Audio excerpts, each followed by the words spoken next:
So hello guys, this is Harshi from KAREEMM's YouTube channel. So in this video, I'm gonna explain you how to group tabs in Chrome. Okay, so without getting any delay, let's jump into the topic. So first of all, you need to open your Chrome browser and open some tabs that you gonna make your group. Okay, just click on these tabs by holding Ctrl key. After selecting, just right click on a tab and click on add tabs to new group. So from here you can also give a name to this group.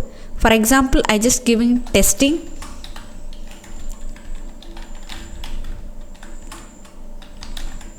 And you can also select some colors to your group. I just give this pink color to my group. Okay, just click on it and okay.